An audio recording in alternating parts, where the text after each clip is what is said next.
Welcome back to another exciting episode of Southern Sorcery. Got a special episode today. This is kind of the crackdown, I guess. We're not really cracking into packs, but we're going to show you some stuff that we as a group, Southern Sorcery, have acquired. A little collection. This collection came to us by way here in Georgia. Pretty unique stuff. This is from, like, I would say mid to late 90s. A lot of stuff, maybe even some early 90s. Just excited to show you what we bought. It's some super fun stuff. If you're familiar with like channels like Alpha Investments, shout out to Rudy.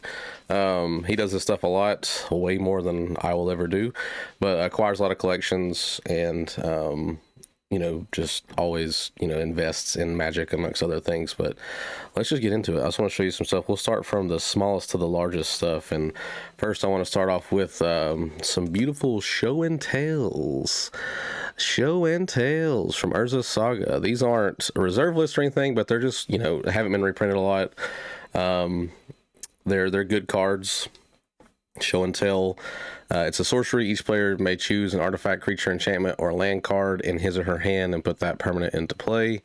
It just sees a lot of, like, well, it used to specifically see a lot of play with Emrakul before she got banned. But you get the cheat stuff in with show and tell. It's a game-winning card in a lot of formats. Still holds a pretty good premium, especially this artwork. This is Jeff Lobenstein, and I love the artwork on this. It's just a beautiful card. His artwork is really. He also did like Recurring Nightmare stuff, cards like that. But yeah, show and tell. We picked a few of those up. Another copy of some cards that aren't terribly expensive that we picked up a few copies are Burgeoning. This is an enchantment. Whenever an opponent plays a land, you may choose a land card from your hand and put it into play. So just a way to, like, always win the battle of, land drops. This card will get you there in a hurry. But this is the original printing from Stronghold, which is such a good set with a lot of very valuable cards. We got 3 copies of those in really good shape too. These cards are all in really pretty good shape for as old as they are. Some of them were played. You could tell that they were like played unsleeved, have some like slide marks where they would slide across the table, no play mats, stuff like that back in the day. A unique card that I had to have when I saw it is this Anger. This is the original foil printing of Anger from Judgment. Gosh, I just love it. I've always loved this artwork of Anger. The mad little guy that's just, yeah. But the foiling, obviously the DCI swoosh is always, near and dear to people's hearts. The coloring of it, like that red, it just pops with that foil. Has the graveyard reminder symbol right here with the tombstone on Anger. I always like that because it reminds you. So as long as Anger is in your graveyard and you control a mountain, creatures you control have haste. Just a beautiful card. In great shape for an old foil. Really like that. Yeah, I had to have it when I saw it. I was like, I must have. After that, we've got some staples. Got 3 Ristic Studies that are probably like pack fresh. Old Prophecy Ristic Studies from Therese Nielsen, one of my favorite artists to ever be in the game of Magic. She no longer does art for the game. Neither here nor there, I guess, on that topic. But these are the originals. I say these are pack fresh because these are commons. Back in the day, Prophecy, when this came out, this card was, it really didn't get a lot of play, and it's because for 3 mana. And then just for paying 1, like, and heads up, like, there's not a lot of value for Ristic Study like it is in Commander multiplayer formats, but picked up 3 super sharp copies of Ristic Study. These are, like I said, just pack fresh because they're probably, like, taken straight out of the pack and then put right into a sleeve or a binder and said, we'll come back to these if they ever see play. And it took a while, but they did. After that, we picked up a play set of revised Demonic Tutors. Man, this artwork is what got a lot of people almost in trouble for playing Magic against their mom and dad's wishes, because obviously, he's got the pentagram on his head. He's just a demon, right? But super iconic artwork nonetheless.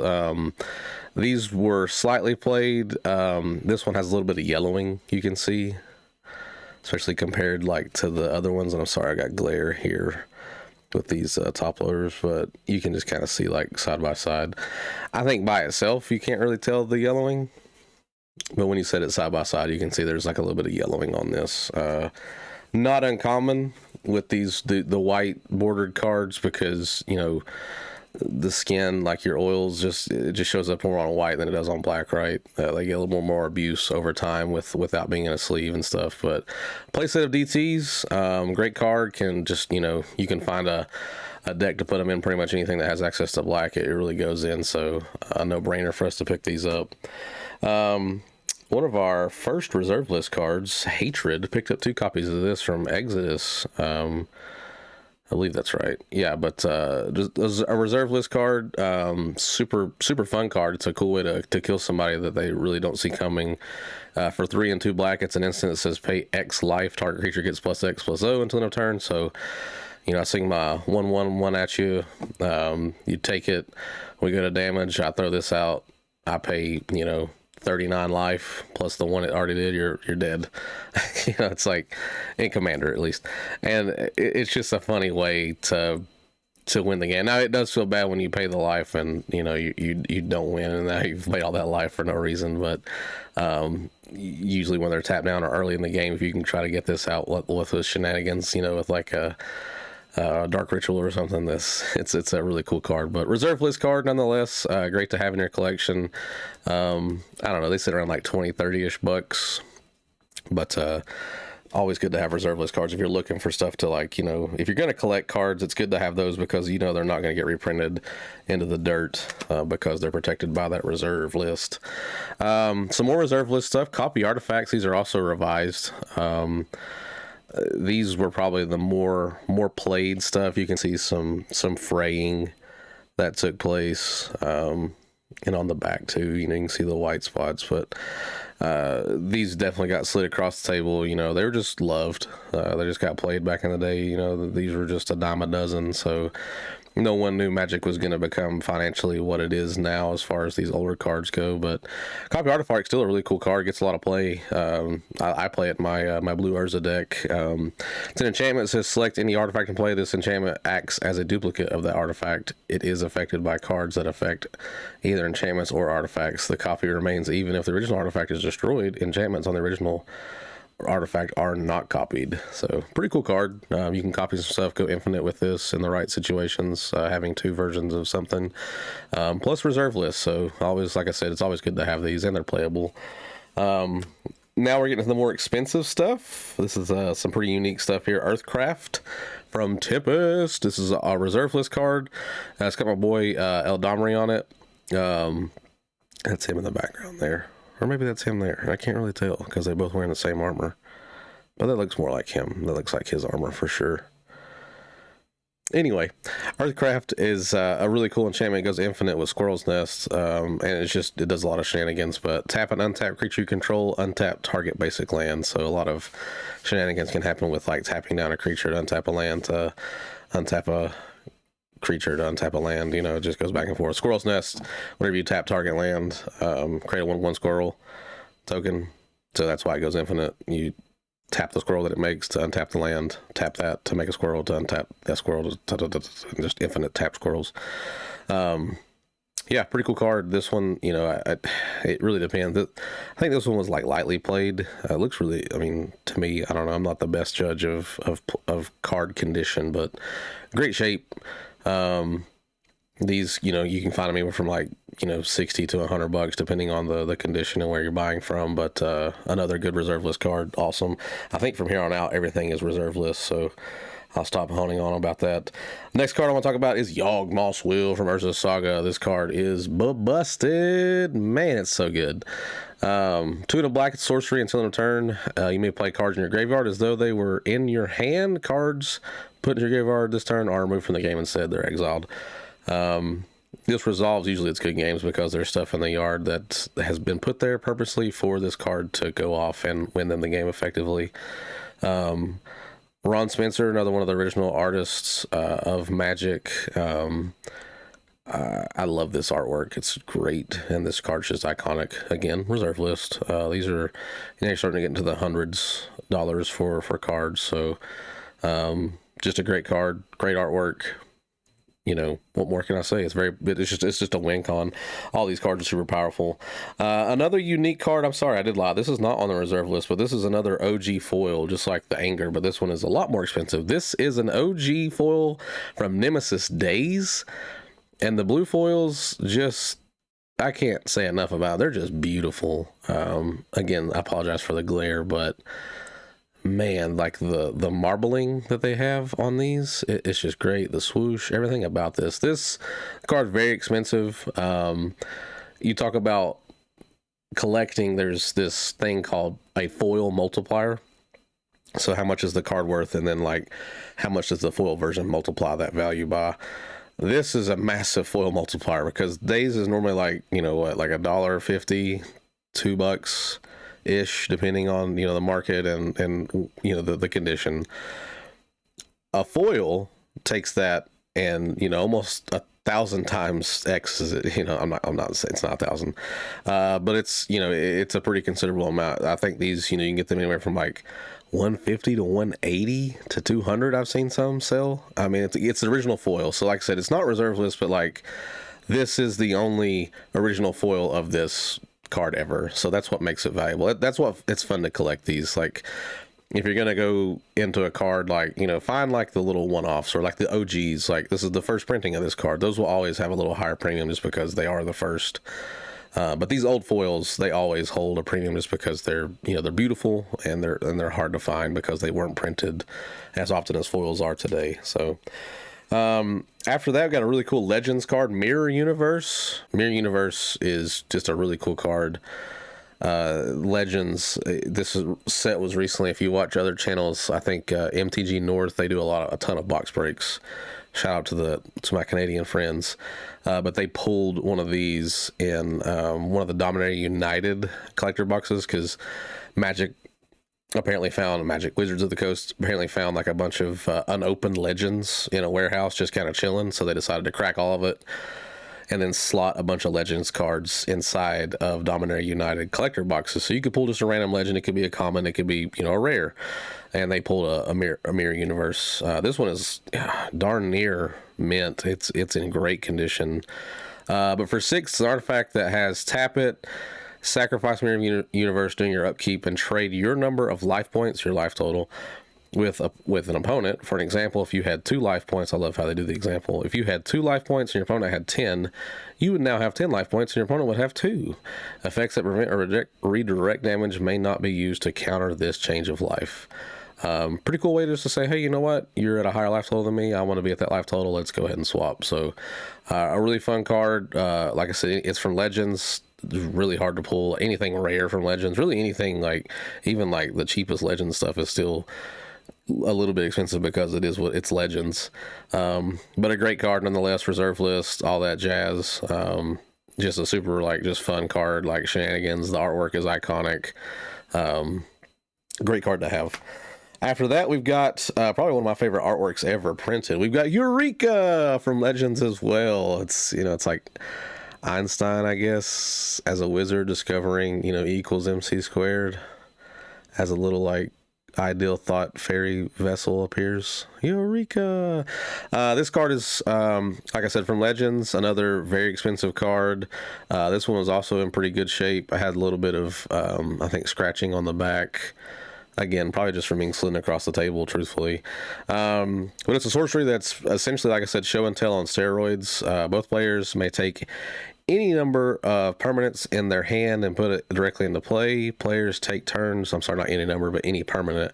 And then you just kind of go back and forth. Like, okay, I'm going to drop this. Now your turn. I'm going to drop this. And you just kind of go back and forth until one of the two just taps out. And then if that person, like if I tap out and say you still got a hand of like 30 cards, you just keep going. You get to go play some solitaire for yourself. And then it goes on to say if a spell has an X and its casting cost X is 0. And then no other spells or effects of any kind may be used while Eureka is in effect. Really fun card. Super fun, like, way to win if you've got card advantage. Just, you know, a lot of these cards I've never gotten to play because they're so old and so expensive. Not to say I'm going to play them, but it's still just a really cool concept. And plus, like anything from Legends, it just has just iconic artwork, and it's just old. Like 94 is the copyright down here, 1994, which so a year into the game, you got Legends coming out. So just another great rare. Following up that, we've got a card from Antiquities, which is a bomb as well, and some other unique artwork on it. Transmute Artifact. This is a very cool card, almost like Copy Artifact, but better. For 2 blue and a sorcery, search through your library for 1 artifact and immediately place it into play. Also choose any artifact in play that you control and place it in its owner's graveyard. If the new artifact has a casting cost greater than that of the discarded one, you must pay the difference, or transmute artifact fails and both artifacts are discarded. Shuffle your library after playing this card. So my bad, it's not the copy, it's just basically go get an artifact, put it into play, pay the difference of the artifact that you're basically like, choosing to be discarded or pitched in the yard. Transmute artifact, just a bomb. This needs to go in my Urza deck, but also a very, very expensive card from Antiquities, the little anvil. I don't see a lot of like OG Antiquities. I think it's Antiquities, and then there was the set called Chronicles, which had like Legends, Antiquities, Arabian Nights, I think, a bunch of stuff kind of packed into it, but it had like white border versions of these black border cards, and they weren't worth as much. And they didn't reprint like stuff like this either at the time. They just like chose specific cards. I'm not sure what the method behind the madness was back in the day, but it was pretty early on when they did that. It was one of the first like reprint sets that kind of like reprinted a bunch of stuff at once versus just like a specific reprints like Alpha, Beta, Revised, and Limited, or Limited Revised did. But again, just a bomb, very expensive card, another reserve list card. And then the creme de la creme, 2 Mox Diamonds from Stronghold. Aside from Sliver Queen, these are the most expensive. Actually, I think these are probably a little more expensive. This is the most expensive card from the set. Mox Diamond is notoriously, I think, one of the only reserve list cards to get reprinted when they did the masterpiece, the box set, for the exiled one or whatever it's called. There's a foil version of it, and people lost their minds because they were like, you said you would never reprint the reserve list, and now there's this shiny Mox Diamond, what are you doing? So yeah, that one's really expensive too, more expensive than this one, I think, because it's foil. Obviously it's the only way to get a foil version of it, but this, the artwork on it is just, golly, it's just beautiful. Oh my goodness. It's a 0 drop artifact, which means it's going to be expensive value wise. When Mox Diamond comes into play, choose and discard a land card or sacrifice Mox Diamond. You can tap it to add 1 mana of any color to your mana pool. Play this ability as a mana source. Just a bomb because it's fast mana. Fast mana equals, just power straight off the board. Can really, propel you forward into an early win if you have the right pieces, straight away. If not, it's just, your next turn is going to be gas because you got all this mana that you probably shouldn't have if you didn't have 0 drop ways to get mana out like this. So it's a very valuable card.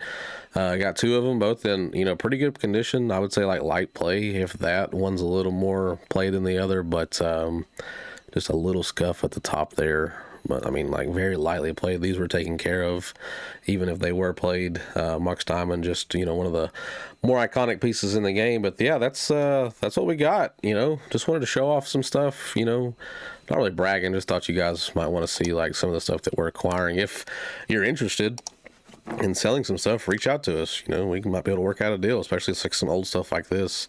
Not so much newer stuff. We've probably collectively have a ton of that. I know I do personally. I open up so much Magic, but some of that old stuff, we would love to take a peek at. If you're interested in selling it, just reach out to us, shoot us a DM or an email, let us know. But yeah, thanks for watching. I think this is cool. Let me know if you're like, whatever, I don't care, Shane, it's just cards. I think it's cool. I'm a nerd like that though. I love looking at old stuff. It's entertaining at the very least. But hope everybody's doing well. Thanks again for watching. This is a unique episode. Don't know how often we're going to do these, but it's around. If you're interested in collecting stuff, I would highly recommend going after reserve list stuff because it's, like I said, it's protected, won't be reprinted again. Should just be one-offs that you're looking for, which makes it, hopefully sustain its value throughout time. And yeah, like, subscribe, hit all the buttons, hit us up on Patreon. We're opening all kinds of crazy stuff right now. I've got all kinds of boxes behind me here that I'm backlogged, that I'm ready to sell and open at a discounted rate for you. All right, guys, I appreciate it. Have a great day. We'll see you soon. Thanks again. Bye.